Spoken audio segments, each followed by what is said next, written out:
Yeah, you know I'm a beast. You know I'm a beast.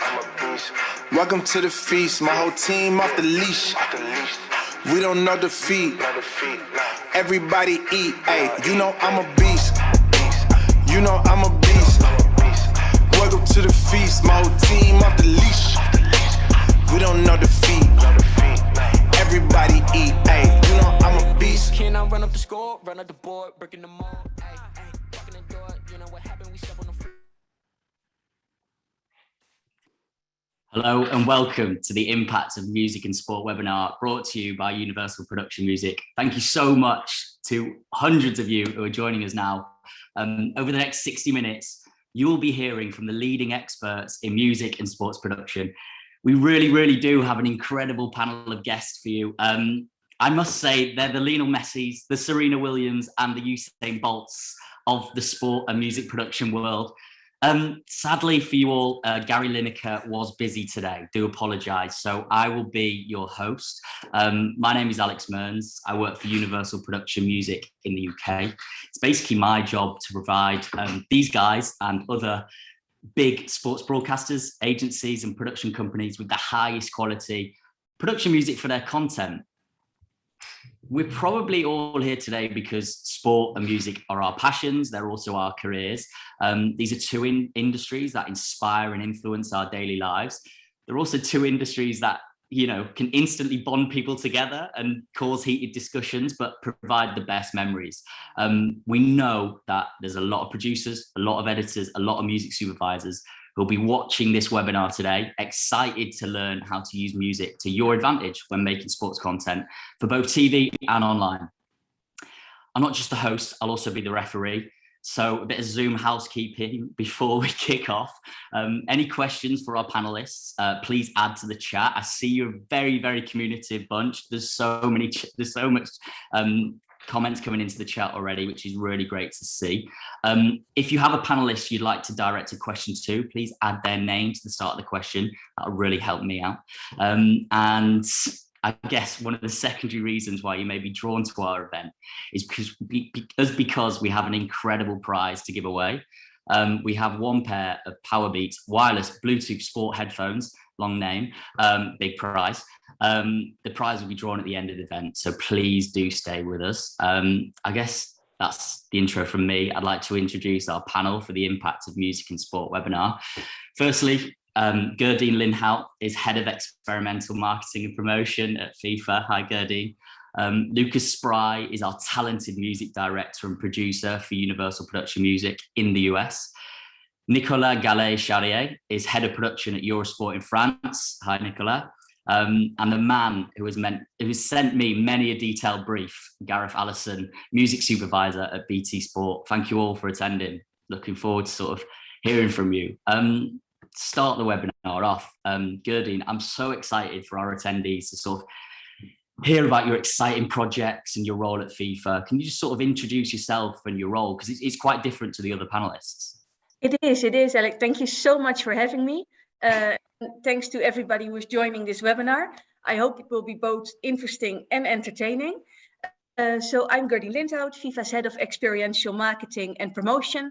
I lead all promotion of FIFA and its events and assets. And I am responsible for FIFA's three major experiential platforms: the FIFA Fan Festival, FIFA Trophy Tour, and FIFA Sound. So that is what keeps me busy. Fantastic. Yeah, you must be very busy at the moment. Gareth, I really hope this isn't an awkward question for you, but there might be a few people on, attending today's webinar thinking, what is a music supervisor and what do they do? And I know that it's a vital role for any broadcaster, but could you sort of explain your role and how you work for a broadcaster? Gareth, can you hear you? I muted myself. So yeah, a music supervisor at BT Sport, we oversee every aspect of related to music across the channel, from commissioning titles music to finding them licensing music for promos. We also look after our reporting obligation to ensure composers and artists get paid. Fantastic. Yeah, so as we said, very, very, very vital role for any broadcaster. Moving on to Nicolas, can you tell us about your sort of responsibilities at Eurosport as head of production? Sort of how big's your team? How many producers, creatives do you look after? Yes, hi. Thanks for having me. And first of all, I'm French, so excuse my accent and my English, obviously. But anyway, yeah, I was working in Eurosport since 22 years now, and leading 15 editors permanent and more than 60 freelancers.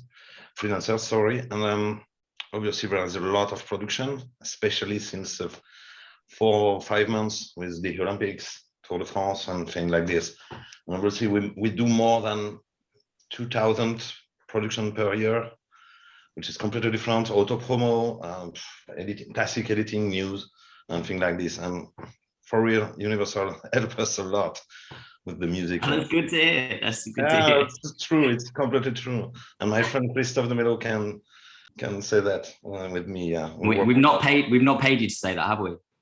Sorry, we've not paid you to say that, have we? No. You don't. No. Or not enough. Yeah, but we're great to work with such a library, and the people with I work are really happy. Fantastic. Completely involved with this. It's great news, actually. Great.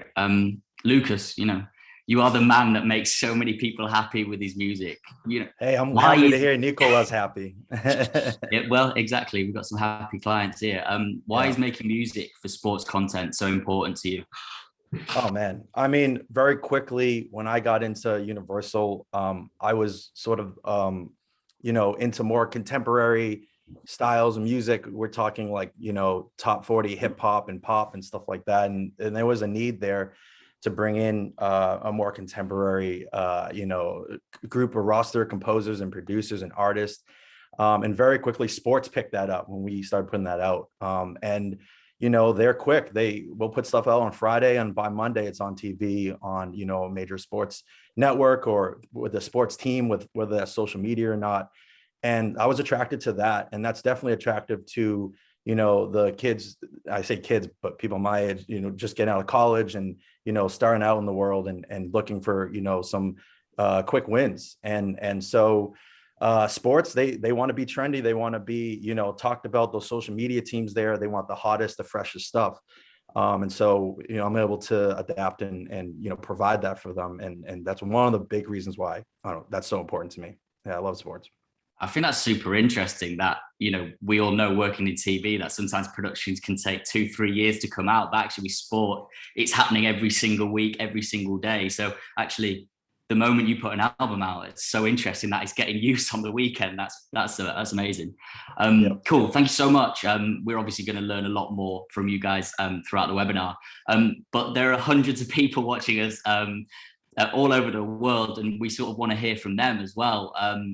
We've got a poll which is about to pop up onto your screens, and we would sort of like to hear from you. So the poll is going to ask you what's been your favorite sporting event of the year so far. There's obviously been some incredible sporting events. It's, this poll will pop up any second now. But we want to hear from you. So we've got the Tokyo Olympics and Paralympics. We've got the Euros. We've got the Tour de France. We've got Roland Garros and Wimbledon, the 2021 Ryder Cup, NASCAR Cup Series. I know there's a lot of people from the US here. And if there's one we've missed, please pop it in the chat. Obviously, we had one of the biggest fights of the year at the weekend between Fury and Wilder. So that might be a lot of people's choice. Emma Raducanu obviously won the US Open. So if there's any other ones, pop them in the chat. But, one is proving very, very popular, which might make Nicolas happy.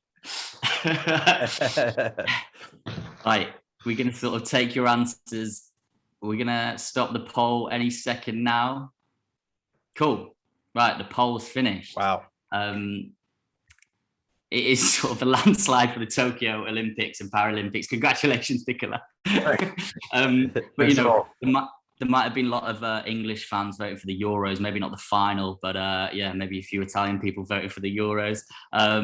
Ryder Cup, we didn't get ready for the Ryder Cup, even though I know there's a lot of people from the US watching our call.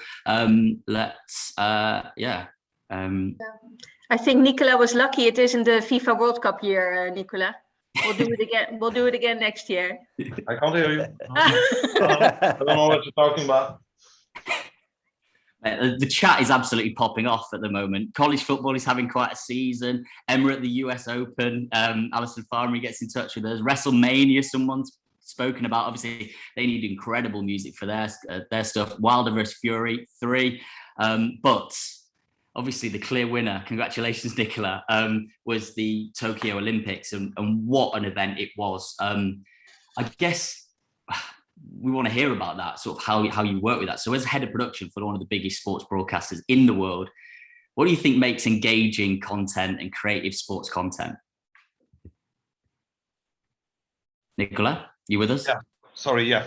Sorry. I just have a problem with my microphone, actually. Yeah, the content was great, but beside the COVID, the situation and the fact that there is no supporter in the stadium and things like this, it was really a huge trouble, obviously, but a huge performance to provide people. And actually, everybody is pretty happy about what happened in Tokyo. And obviously, the COVID situation the pandemic was so awful everywhere, and for everyone, and for the athletes too, and even for us. Actually, I can't send anyone, even me. I can't go to Tokyo. So it was a little bit tricky this year to produce, and it's going to be tricky now for 2022 on Beijing. But we succeed, and obviously, like the vote says, yeah, it was a great event, a really great event. Unfortunately, we can't do the Paralympics, but we're still here until 2024 for Paris. Fantastic. With Discovery, and we will see what happened. But the production was really good, and the team involved on site was really happy to provide everyone not the perfect Olympics, but a great one, actually, I think. Brilliant. Yeah, it was absolutely engaging to watch the Olympics this year. Gareth, you work with a variety of production teams. Sort of, how do you use music to sort of increase the overall quality of your output? Well, music's kind of a big part of what we do at BT Sport. We want the viewers at home to watch the channel and feel like whoever's picking the music is a fan of music.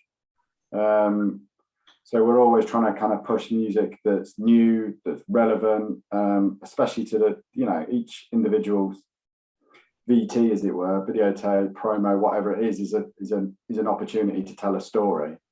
So we kind of, we're trying to use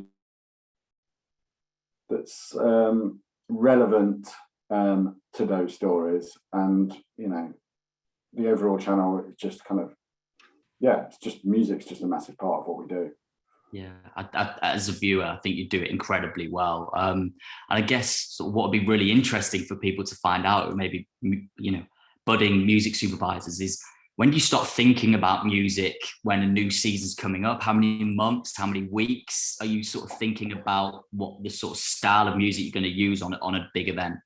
Well, yeah, it differs enormously. So we had the privilege of being the broadcaster for Fury Wilder in the UK this weekend, which is kind of a massive undertaking that we've been working on for 6 weeks in advance. So when we're looking at promos and the bigger marketing aspects of a project like that, we're looking at over a month in advance. But then I was working on something 7 o'clock Friday evening for Saturday, and bearing in mind that we've got a gallery, an OB in Vegas. So you've got to allow for the time differences of producers hearing music, listening to it, okaying it. But sometimes, for the bigger events, Champions League finals, big fights like that, up to a month in advance. For the majority of our content, we're working on kind of a week by week basis. So we obviously have Premier League football on a Saturday, and we'll be working on that this week. Rugby, we'll be working on that this week, Monday to Friday. It will get edited during the week, and it will go out at the weekend or on the evening. And yeah, not very long, really. Oh, yeah. Cool. I hope I'm not keeping you from any briefs that you've got for the weekend. Gerdine, you know, we know this now, but you know, FIFA's not just a federation; it is a world-class. It's a world-class production company. You produce a lot of its activations and campaigns. So, do you have a favourite that's sort of stuck out over the years that you've just really, really enjoyed working on? Well, with Nicola mentioning the influence of COVID on the Olympics, of course, we have that as well with our event. But we did a campaign when COVID just started. We asked ourselves, what does the world need from FIFA right now? So we opened our archives and we launched a campaign called the World Cup at Home, so that people could relive celebrated FIFA World Cup matches and moments. And this campaign really gave us a platform to experiment and innovate, and also to pass on critical health messages. We reached 300 million fans in 126 countries. And part of that was because the campaign was boosted by this super track, Love Me Again from John Newman. So I really felt that with our entertainment, we could really fill a void and reply to a need that was created then. So I think that was one of my favorite campaigns that FIFA did, because it was so quick. We're a world governing body. We're not known to be as agile as some of the other organizations. So I was really happy that we managed to do this campaign, and that the fans enjoyed it, and that it really, that we felt that we could make a difference for people. So. You really did. Here in the UK, I loved watching the England 1966 World Cup final again. Thank you so much for putting that up. You're welcome. You're welcome. It's the last time we won anything. I guess carrying on to sort of the more important stuff, I guess, I'd love to know how sort of you and FIFA use music to tell a story, because we all know music has that power. How do you use it? Well, normally, or we as experiential marketeers, we feel that all of the senses should be used when we tell a story. It's not only visual, it's also sound. Ideally, we would add smell, touch, but of course, when you do things via screen, that is limited. But yeah, research shows that when your senses are being stimulated, you get a closer connection to a brand. And if two senses are being stimulated, they amplify each other. So as a marketeer, that is what I'm aiming for.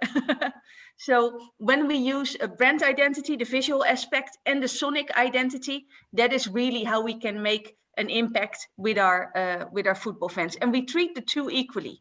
I think maybe a couple of decades ago, there was more emphasis on purely the visual aspect, but we now know that the sound aspect is equally important and can really add to those emotions for fans. So that is how we use it. That's an absolutely brilliant answer. Lucas, I guess from a music production perspective, sort of how much are you thinking of the content that your music is eventually going to go on that inspires the tracks that you're producing in the studio?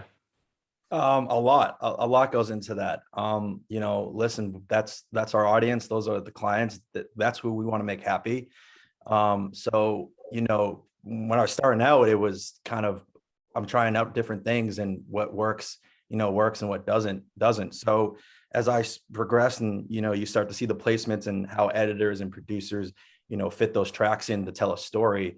Now I go in and I already sort of know, you know, just on the genre, or just on, you know, tempo, or, you know, arrangement, where this will fit. So, and, you know, who that music should be pushed over to. So I'm, you know, always thinking about that. 100%. Great. You sort of mentioned placements there. Each of the panelists, I just want to let everyone who's attending know, each of the panelists have sent in a sync where they've used Universal Production Music, and some of the videos that you're going to see later on in the webinar are absolutely incredible. So stay tuned for that. I guess following on from that, Lucas, sort of, you know, what is the DNA of an album produced by you? Do you sort of draw from key musical elements that you sort of, you know, your bread and butter, let's say, that sort of are always in an album produced by you?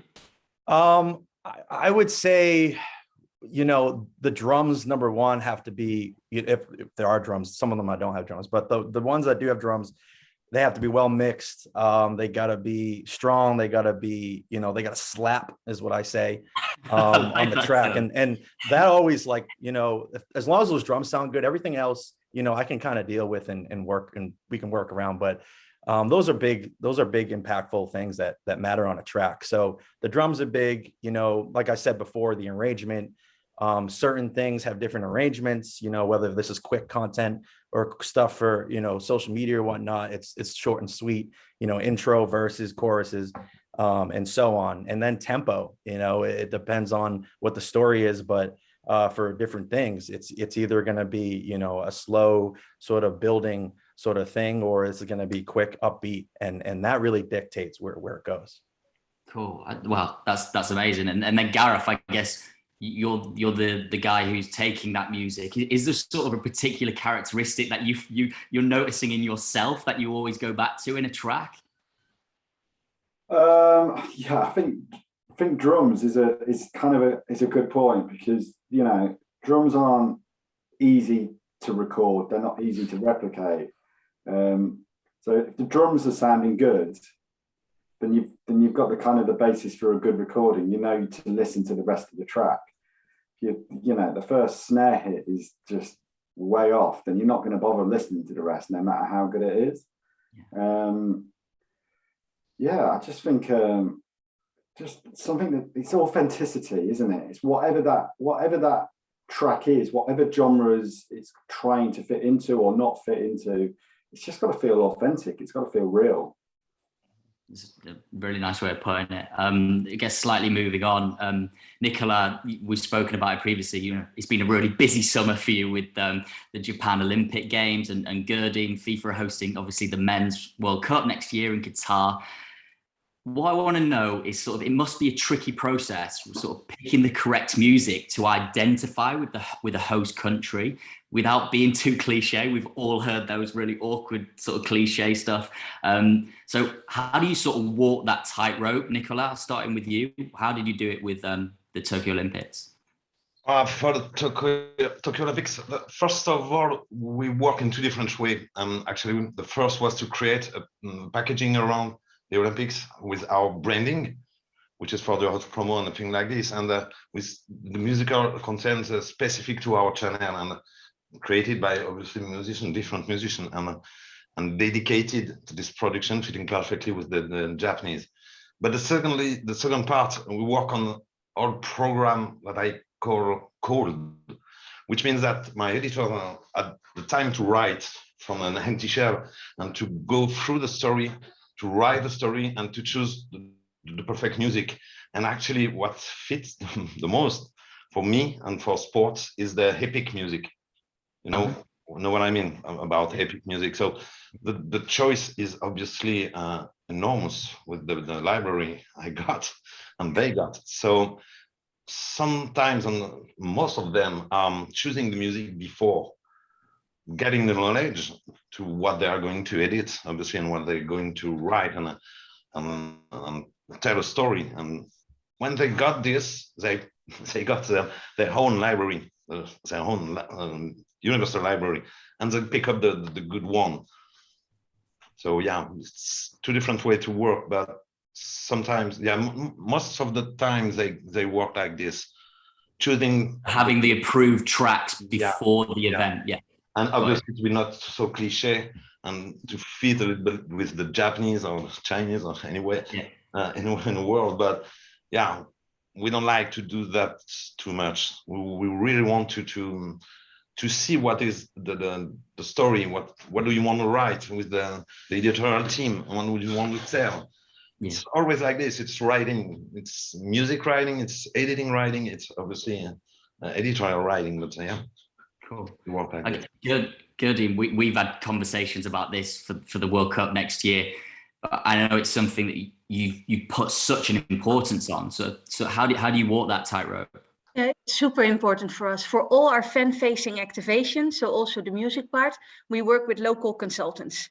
Of course, we have the perpetual brand narrative that FIFA delivers, but for Qatar, we work with local consultants. For the Women's World Cup 2023 in Australia and New Zealand. We work with local consultants, and there we have the added story of the First Nations. So we have the Maori culture, the Aboriginal culture. So those two cultures we try to weave through the narrative of the song. And I think we've managed quite well. I will allude to that later when we're going to launch it. But no, always work with local consultants. No pun intended, but of course we cannot appear tone deaf as the world governing body when it comes to music. So yeah, we collaborate with professionals. Great. Cool. Gareth, I guess sort of 𝕊𝕡𝕠𝕣𝕥 and 𝕁𝕤𝕤𝕚 sort of spoke of sort of how they've walked that tightrope. I guess with you sort of picked music for every single piece of content over the years. Sort of what are your do's and don'ts from a track? Is there any sort of you just really steer away from and go, I do not want any of this on BT. It just won't work. So, are you on mute, Gareth? Sorry. For us, it's kind of about not overthinking it. You know, if you took a straw poll of every person out there that sees something, they're not going to agree with every musical choice. For us, it's about, you know, finding the music that best suits that particular situation. You know, is it a heartfelt story about a player that's, you know, had been out injured for 5 months and this is his first game back? Is it, you know, I mean, Tyson Fury is a perfect kind of example of that. There's a guy here who's, you know, a fighter, you know, of the biggest stage of his life and of many people's lives. But actually, there's a backstory to him that he's been through a mental health challenge. He's a devout religious figure. There's more than you know, a big, tall fighter to this guy. He's got levels, and it's just about finding music that enables you to, you know, tell those stories in an immediate fashion, and again in an authentic way. That's great. Brilliant answer. Thank you so much. As I've said, we're just going to see some of your work soon. Sort of, I can see the chat is completely popping off. We are, you know, I guess we could do this webinar for the next 4 days with the amount of questions we've got coming on. But I promise you, we'll pick the best and we'll ask the panelists at the end of the session. So please keep them coming through. Also, remember, we have those Beats headphones to give away. So do keep staying tuned to the webinar till the end. We will announce who has won the prize. But first, as I said, we are going to see your work in action. We're going to call this bit the super syncs. If anyone doesn't know what a sync is, it's basically a term we use in our industry. It basically means syncing together a piece of music with a piece of content. And these guys on this panel do it better than anyone else, I promise. So we're going to start off with Gareth and his BT Sport team. This sync won gold at the 2020 Promax Award. It's an incredible UFC promo using the Universal Production music track End of Times. Let's watch this.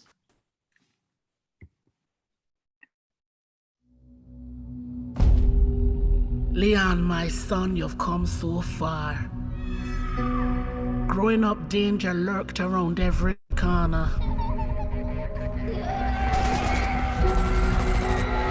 A new start, a new home, but death can be hard. A fatherless boy with something to prove. Lost, not knowing where to turn. But light can be found in the darkest of places. Out of the streets and into the cage. A new focus, a new beginning. With every win you grow stronger.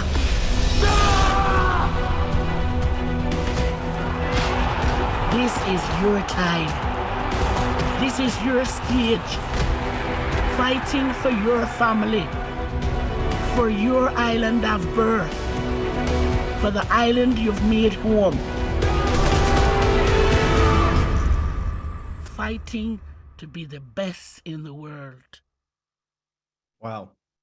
Yeah, just like it's so good. Wow.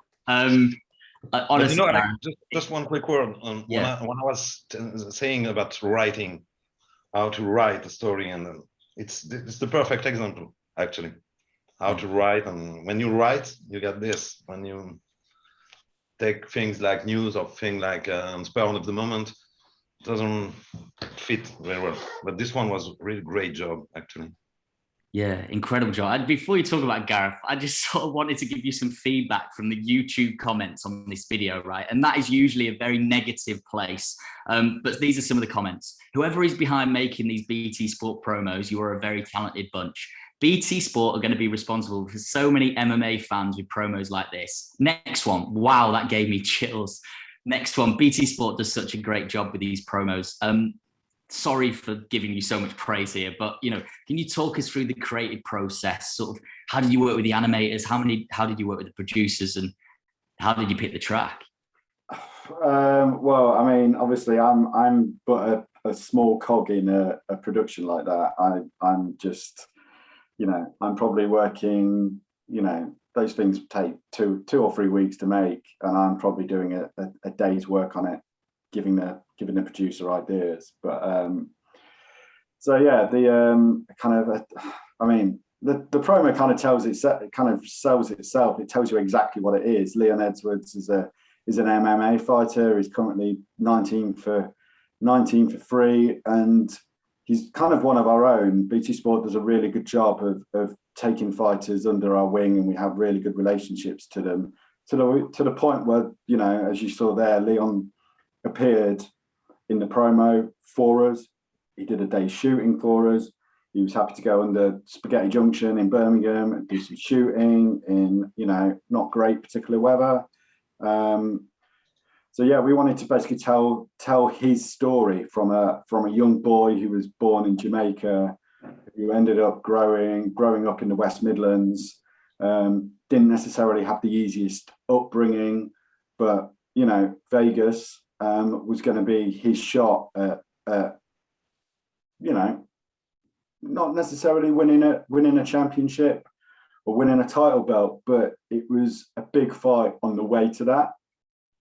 Like I said, if he's got a fight due I think later this year that hasn't been announced with Jorge Masvidal. If he wins that, he's probably in with a title shot next year. So we wanted to tell his story, but as you can hear from the music, it's not, it's kind of playing on the heartstrings a bit, but it's also tense, it's dramatic. But actually the music doesn't override the narrative of the story. It just kind of helps put you in a place. It helps set the tone. It helps kind of, tell the viewer at home how they should be feeling from the off. You should be tense, but you're kind of excited as well. And then, and how did we find the right track? We stick 10s, 20s of tracks onto the initial artwork that is just an animatic. So you'll probably get 10 frames that kind of repeat itself. And as much as in this instance, as much as the graphics and what's going on visually and the VO sometimes steer what music you hear, with this one the music came in quite early, so it ended up kind of steering where everything else could go. It wasn't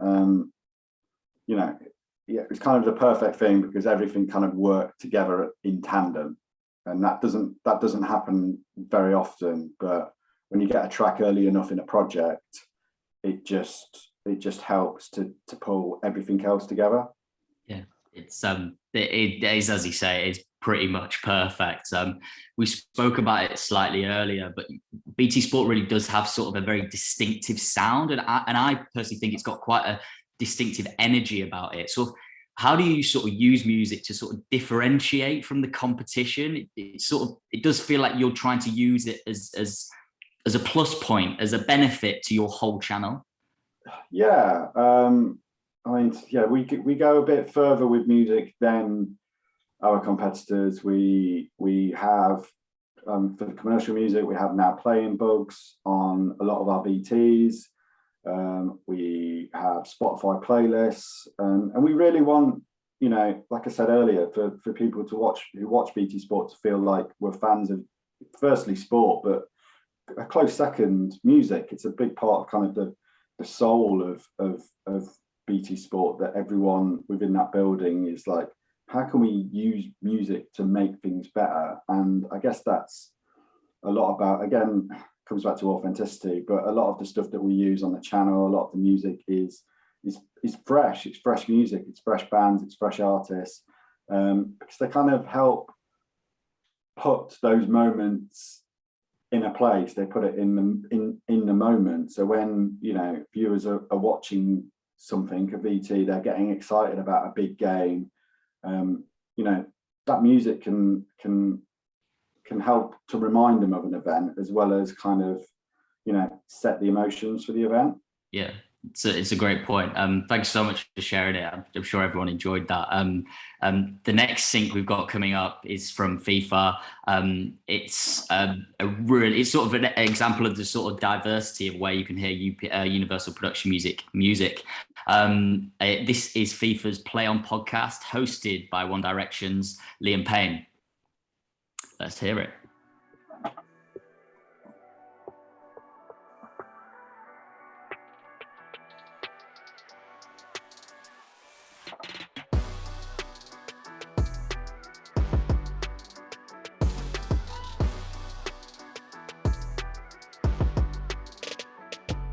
Hi guys, a very warm welcome to you as always. You're listening to the FIFA Play On podcast with me, 𝕊𝕡𝕠𝕒𝕚.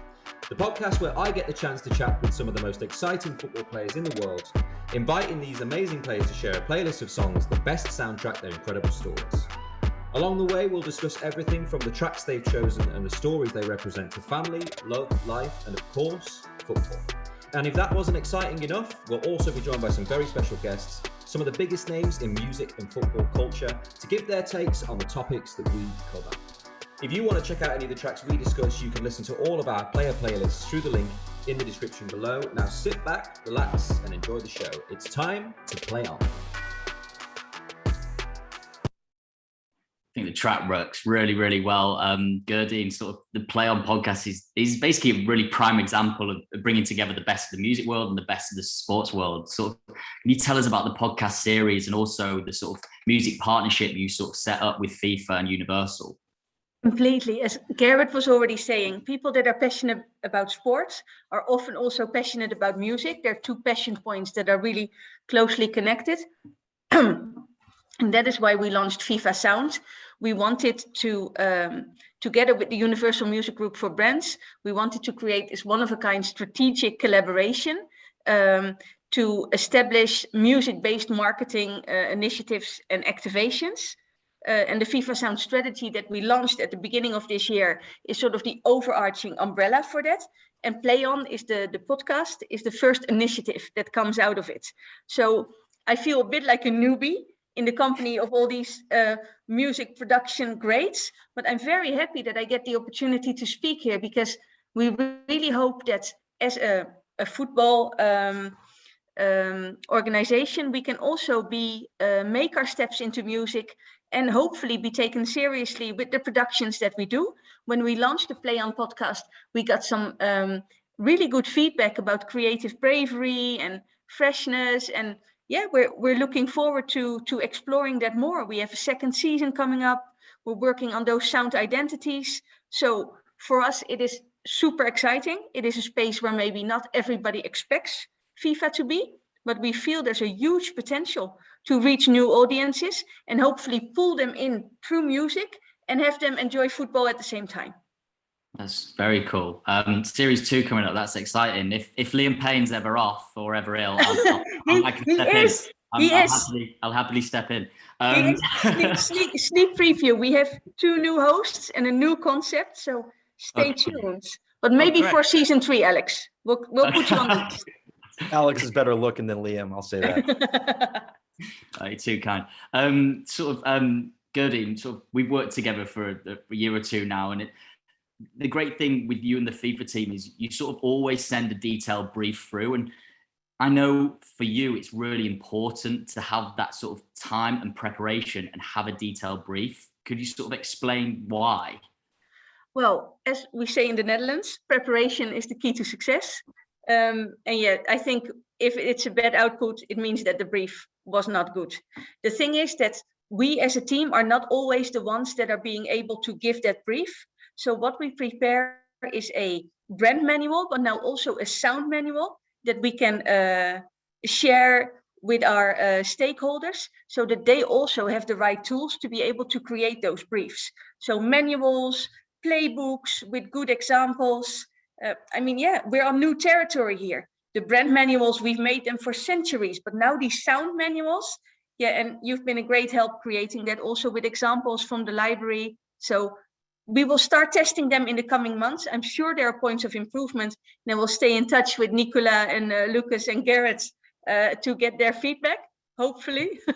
But yeah, they'll be able to help. Preparation is the key to success, definitely. Definitely. Cool. Thank you so much. The next sync we're going to see is from Eurosport in France. They use the Universal Production Music track Ultra Power for the World Cycling Championships promo. Let's see this.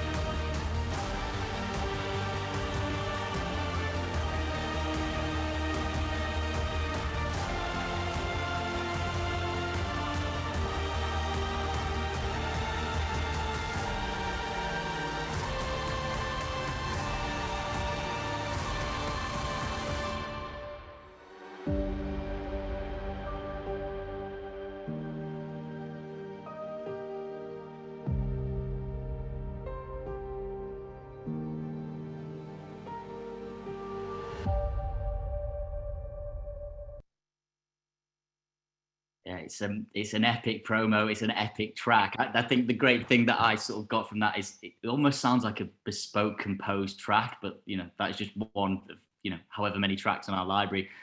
Nicola, sort of your schedule, I guess, your sports schedule for your channel is very diverse. Sort of you're working on sports like motorsport, athletics, tennis, cycling. How do you pick music for these different sports? Actually, like I said, the epic music works everywhere, and you just have the perfect example. But sometimes, obviously, we go through motorsport, for example, it's going to be a little bit rough and maybe something more like Prodigy or thing like this. So, and we found this in the library, obviously. But when in this promo, for example, they don't have a lot of time to provide this, so they go to facility and say, okay, it's easier for us to put epic music. And when it works, like obviously it works on this one, the choice is made. Actually, it's made because like Garin said, or Garrett, this is emotional, and we try to provide this to everyone. So the best way is to obviously choose the music before, but when they saw the picture and when they see the writing once again, how to write the story, it's obvious actually, and yeah, it works. That's well put. It's something we've not really touched upon, but it's really, really important in this modern world we're sort of living in. So when producing content for digital platforms or social media platforms, do you change your production style? Is the music different? Not necessarily, but the length is a little bit different. Sometimes it's shorter, sometimes, but now we are going to the short program more and more. Before we were producing 22 minutes, 22 or 26 minutes or 52, and obviously there's a lot of choice of music inside. But for the internet, for the social media, actually it's pretty much the same now. It was different before, but now we don't change really. No, we don't change, especially the music. Sometimes, 2 or 3 shots in it because it doesn't fit. But yeah, most of the time it works perfectly on linear and on digital platform. That's really good. That the quality is there on traditional or digital. Yeah. It's really, really interesting. And I think people, that's what they want. Yeah. Thank you so much. It was a brilliant sync. We're sort of going to see the last one. It's from Lucas. It's the Sacramento Kings preseason opener. They use the track Who Gon Stop Us Now. Listen out for the vocals on this track. You're going to love it.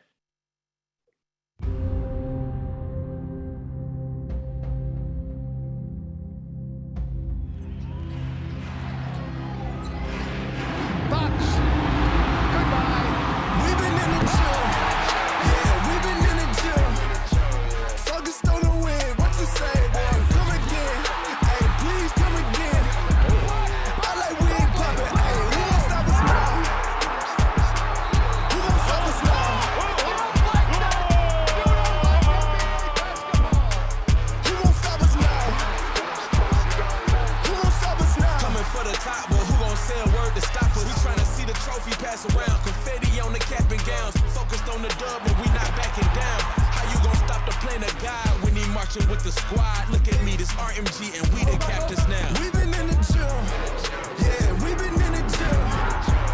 Focused on the win, what you say, boy? Come again, hey, please come again. I like we ain't poppin', hey, who gon' stop us now?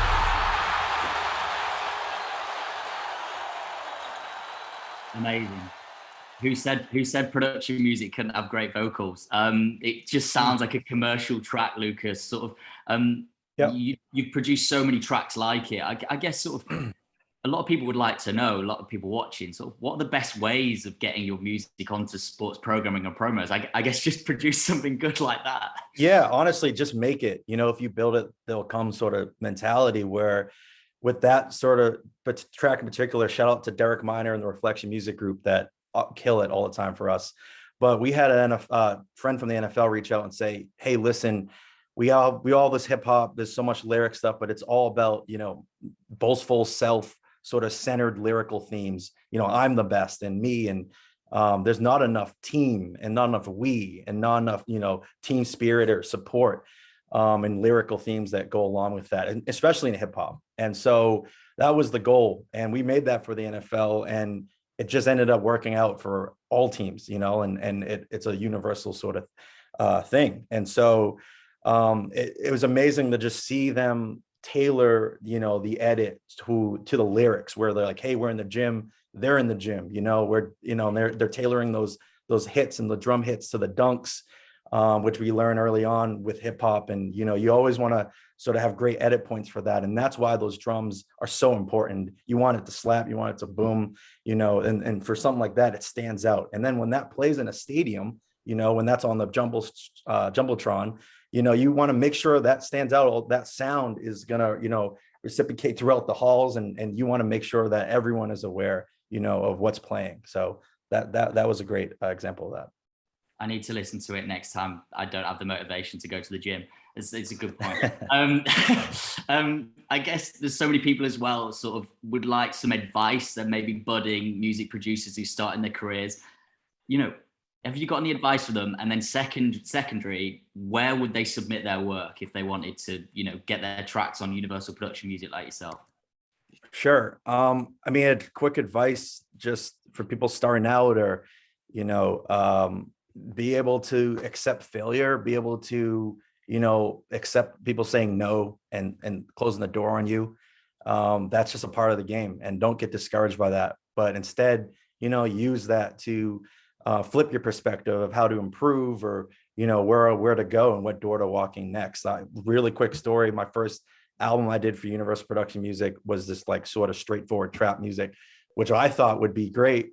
And I got an email from, you know, someone at a big major sports network, and broke down track by track why none of it's going to work and what's wrong with it. And so, you know, I could have just kind of packed up and went home, but you learn from that. It was honestly the best thing that could have happened to me. So I've learned from then on, you know, what to do, and include the clients, you know, and you know, of what you're doing, and include them, and, you know, have them at the same table as you, you know. So learn, study, you know, follow your favorite composers, favorite producers, your artists, look where their music's getting placed, you know, listen to the sound, go find the mixers, the mastering engineers, go to the studios, you know, you got to put in a lot of work. So you got to do your homework.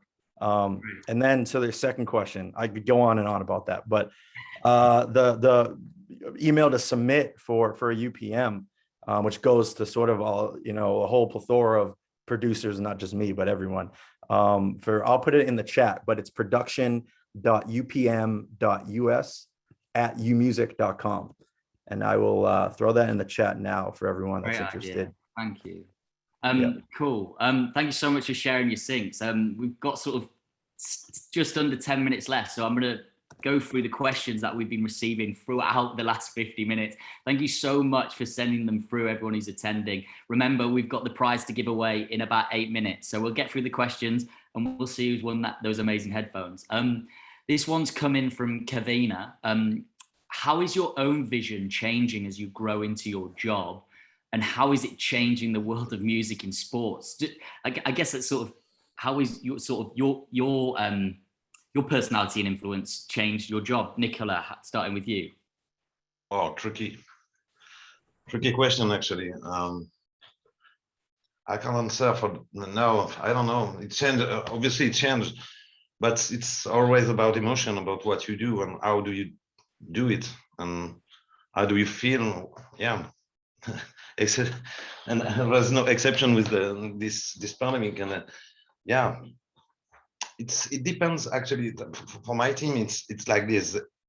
One day they're going to be able to provide a lot of great things, and because they are in a good shape and good mentality, but otherwise sometimes they provide shit actually, and I'm pissed off. And yeah, but it depends really. It's emotional, and we are, maybe Gerdin said that, we are trying to do that and to pass through, and yeah, emotional. That's it. Oh, that's great. I guess we'll race through these questions quickly. This one's for Lucas and Gareth. How do you go about selecting music that's contemporary whilst paying homage to the tradition and culture of these sporting events? That's from Sharon. Gareth?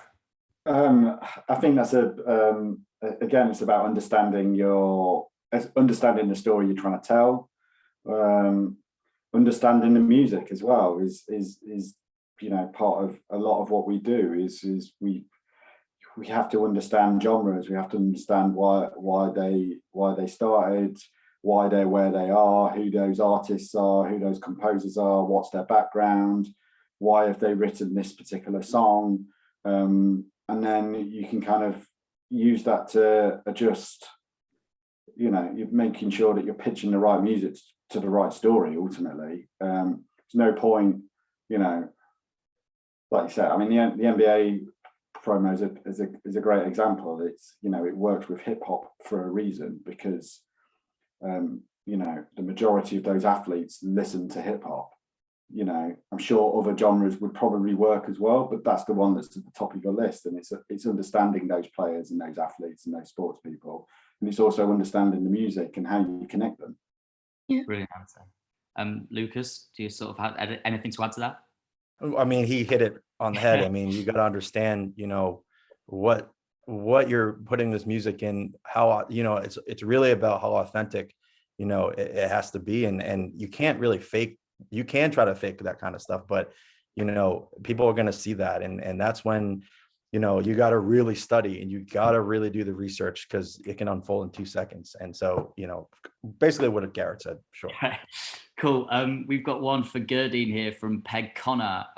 How do you determine the appropriate music for the demographic that is watching sport? They put an example of tennis. You'd have, people who are 5 to 105 watching, but that's exactly the same for football. So how do you determine the music for the age groups?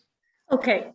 With the sound identities that we're currently developing, we're trying to be a bit bold. Of course, there is a demographic that will always watch football, but we want to use the music to appeal to a slightly younger, more modern audience without being so polarizing that we kick out the real fans. So we're trying to find that balance. That is why instead of working with an official song, as we did in the past, we're going to work with an official playlist, an official EP. So with the central theme, but with different variations, collaborating with different artists. So there we hope to appeal to the different demographics. But it's true that we're trying to appeal to a younger audience, because the football audience is getting older, and we have to think about our future and the future of our sponsors. Great answer. Nicola, this is quite an interesting one for you. This is from Ian. He says, do you have any advice for dealing with non-musical people? And I guess that's sort of when you're hiring producers to work in your team, do you test them on their musical knowledge? Because that's going to be a big part of what they pick. Yeah, and actually that they need to know music. Otherwise, I don't hire them. Because we are working on. Oh, sorry for that. It's not political, but yeah. No. Because I'm a musician too, and because I was an editor and cameraman, director, and things like this. Obviously, they have to love music. They have to, like, I don't know who said that. Maybe it's Garrett, that it's emotional and all about the video, the picture, and it goes with the sound.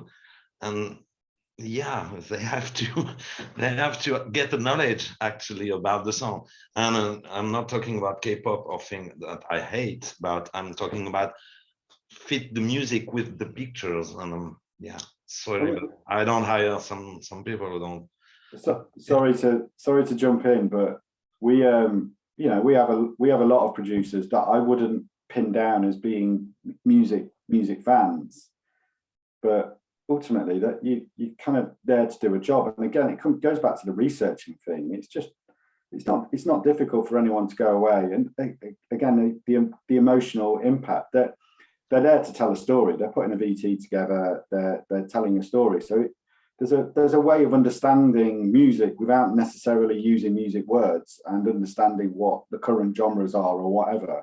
Because you know, if there's an emotional touch point that you're trying to tell a story, then you just provide them with musical, you know, we just provide them with musical options that might touch those points. And yeah, they may not be able to give us 10 great references of the kind of music they want to hear, but you can still nail the job, you know.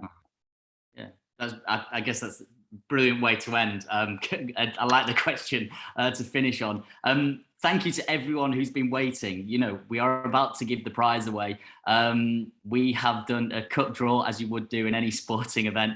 And the person who has won the Powerbeats wireless Bluetooth sport headphones, I don't know why their name is so long, but the winner is 𝕊𝕡𝕠𝕣𝕥. Evie, congratulations. You have won those Beats headphones. We've got your contact details, so we'll email you the best address to send them to.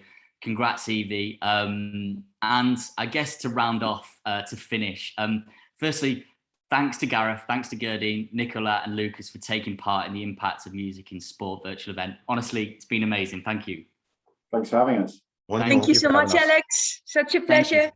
Brilliant. And then finally, everyone who's attended, you know, Universal Production Music is the biggest, and I can say this, I believe, the best music library in the world. So wherever you are in the world watching us today, if you've been impressed with the quality of music on show in the syncs, and you're thinking of partnering with us or choosing us on your next project, please reach out to the amazing teams in your territories. We'll help you find the perfect tracks for your upcoming campaign. That is our job. So finally, thank you so much for attending the Impact of Music in Sport webinar. See you again soon. Thanks. Thank you.